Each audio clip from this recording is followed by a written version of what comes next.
Good day everyone and welcome to my YouTube channel. Today is very amazing dahil katatapos pa lamang ng Miss Universe Philippines 2025 swimsuit show. At syempre isa sa mga sponsor nito ay ang Aqua Boracay kung saan ay talaga namang napakaganda ng hotel na ito.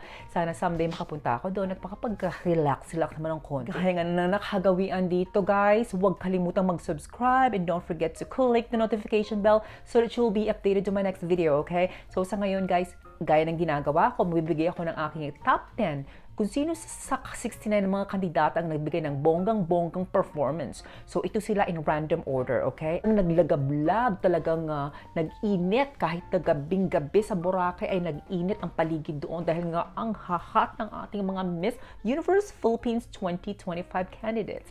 Anyway, hindi ko na patatagalin mga kaibigan, ito na sila. Number 7, walang iba kundi si Miss Baguio. Look at that. Ang ganda-ganda niya talaga. Sino pa namang hindi maglalagay sa kanya sa top 10 dahil tingnan niyo ang ganda ng mukha. Diyosang-Diyosa, pwedeng artista. Ito ay binabasihan ko ang aking ranking based sa kanilang confidence, kung gaano nila dinala ang kanilang sarili sa entablado, at kung gaano sila kakampante sa entablado at kung paano sila magpo-project sa stage, no? So itong si Baguio ay talaga nang napakaganda at hindi ako magtataka kung ito ay papasok sa top 5 sa Miss Universe 2025. Good job, Miss Baguio. Pumasok ka sa aking banga this time. Ang projection, pasok na pasok, malinis ang pasarela, maganda, makinis, diba? Artistahin. At syempre, ang isa pa sa mga pumasok sa aking top 10 ay walang iba kundi isa sa aking mga favorite. Number 6 siya sa akin, si Miss Laguna. Gustong-gusto ko talaga siya. Ever since nakita ko siya na mag-represent sa Laguna, sabi ko ay iba to. Ito ang isa sa mga slayer, silent slayer ng Miss Universe Philippines 2025.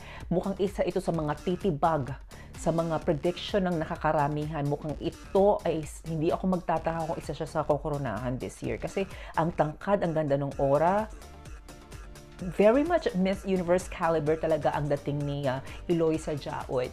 Alam mo kung siya papadala sa Miss Universe 2025 this year, hindi na ako aarte pa. Nasa kanya na ang lahat. Ang ganda. Tayo pa lang, wala na. Kaya niya makipagsabayan sa mga Latina. Considering na bagong-bago pa lang siya. At ititrain pa yan ng bonggang-bongga. At syempre, isa rin talaga na pumasok sa akin ay si Miss, sa abang ako ay si Miss Nueva Ecija. Kasi ang ganda-ganda ng projection niya. Siya yung typical na model ng swimsuit. Yung hindi niya kailangang mag-e-effort ng kung ano-ano pa. Yung tayo niya malinis, yung lakad niya malinis, yung projection niya malinis. Yung typical na model. Alam mo yun? Kaya para sa akin, nakitaan ko talaga siya ng ganong aura. Yung malinis lang at eleganteng dating. Kaya tamang-tama talaga para sa akin ang aurahan dito ni Miss Nueva Ecija. Walang halong keme.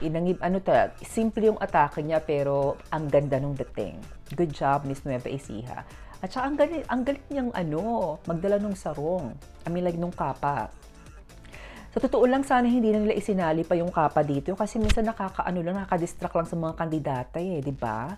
At ito rin, isa rin siya sa mga bumigla sa akin, itong si Miss Occidental Mindoro. Iba yung niya, yung ligkis ng kanyang mga ikot, yung mga twirl niya, para siyang ahas dito na paligkis-ligkis. Kaiba. Bigla niyang namulat ang aking atensyon dahil sa pagligkis-ligkisan niya. Tsaka iba rin magpo-project ito, talagang confident, walang pakialam sa mga tao, i-emote lang siya ng i-emote, parang sinasabi niya sa lahat na maganda ako, tingnan niyo ang ganda ko. Meron ba kayo niyan? Kaya gustong-gusto ko yung performance ni Miss Occidental Mindoro dito. Good job, Miss Occidental Mindoro. Isa to sa bumulaga talaga para sa akin sa swimsuit show ng Miss Universe Philippines 2025. At syempre, isa pa sa pumasok sa aking top 10, sa aking banga sa top 10, ay walang iba kundi si Miss Muntinlupa, diba? Alam mo, ang dami nagsasabi na OA daw si Winwin, Miss Grand, at just like that, Tisod Walk was born. Ayan na, diba? Diba? Yung tisod walk niya talaga. Sabi nila masyado daw siyang exagerada. Sabi nila, dapat hindi ganyan ang mga aurahan kasi hindi naman to MGI. Sana iniisip niyo rin sana na ngayon ay si Nawat at saka si Halu ay nag-connive na, di ba? Nagsalpukan na. So, hindi ako magtataka kung ang datingan sa Miss Universe this year ay mala MGI na din.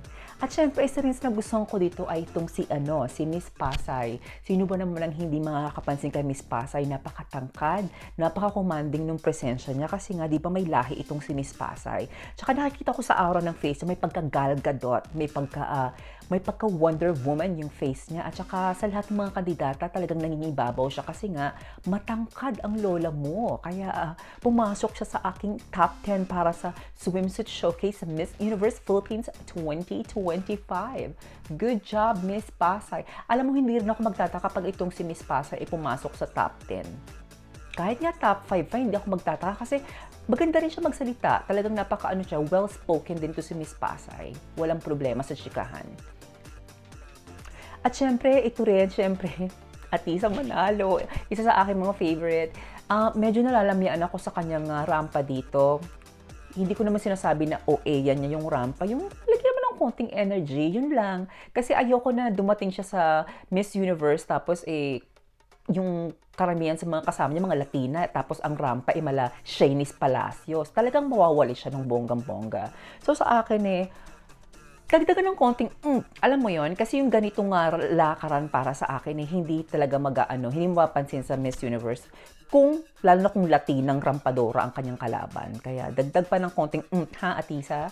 So, at syempre ang number 1 sa akin, alam mo naman, ito na, si Miss Siniloan Laguna, bababoom ang katawan, walang pakialam, ang ganda ng kutis, parang nagmumumog ng glutathione sa umaga, ang kinis-kinis. Tapos talagang confident na confident.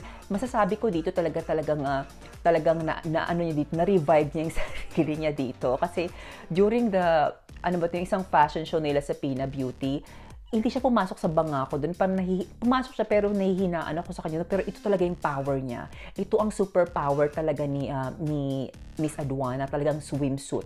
Swimsuit talaga ang kanyang porte. Kaya wag na kayong umarte-arte. Kaya walang iba kundi siya lang talaga ang naging number 1 para sa akin. Kasi nga, panalong-panalo ang rampahan niya. Diba? Magaling sa swimsuit dun si Aduana. At syempre, sinundan ito ni Chelsea Fernandez. Talagang, ito si Chelsea, nakikita ko, may pagkaano siya, Mergin Lastimosa ang atake din. Pero maganda ang mukha, maganda ang katawan. Yung lakad niya dito talagang glamorosa lang siya. Hindi niya gaanong kailangan mag-i-effort, mag-uumikot kasi ang hubog ng katawan niya ay talagang yun lang ang kailangan niya. Ipakita sa mga tao, hindi niya na kailangan gaano mag-effort, magpaikot-ikot, kung ano-ano pa. Kasi katawan kung katawan, mukha kung mukha ang inilaban di sa atin dito ni Chelsea Fernandez, di ba?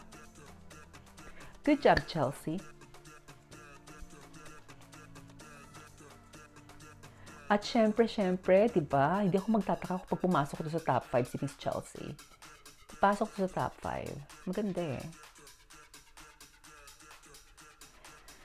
At syempre, wow, ito talagang si Katrina, nagustuhan ko rin ang kanyang performance kasi talagang lumalaban siya talaga, tsaka energy kung energy, which is very talaga, nararapat at tamang-tama sa energy pag nagsiswimsuit, pag swimsuit ang eksena, dapat masaya ka, lively ka, yung medyo maharot ng konti. So, tamang-tama yung timplang ginawa niyang atake dito sa ating swimsuit round, no? So, good job, Katrina, Mr. Gig, sa iyong performance at ang ganda ng face. Tamang-tama ang performance niya dito. So, gustong-gusto ko yung mga atake ngayon ni Katrina. Talagang mapaglaro, di ba? Talagang nagkakandirit sa entablado, di ba? So, there you have it, ladies and gentlemen. So, agree ba kayo sa aking top 10? Kung hindi, paalam nyo rin sa akin. Kanya-kanya naman tayo ng mga opinion, di ba? Pero para sa akin talaga, siya talaga ang number 1, walang tatalo. Talagang, niya yan, porte niya yan. Talagang walis, siko, tadyak ang ibang kandidata pagdating sa swimsuit. Kasi talagang siya ang number 1 para sa akin. Number 1 pagdating talaga sa swimsuit. At saka guys, sa inyo na hindi pa nagsusubscribe sa aking channel, don't forget to subscribe and don't forget to click the notification bell para naman update kayo sa aking next mga video, okay? Okay guys, thank you so much for watching and don't forget, simplicity is beauty.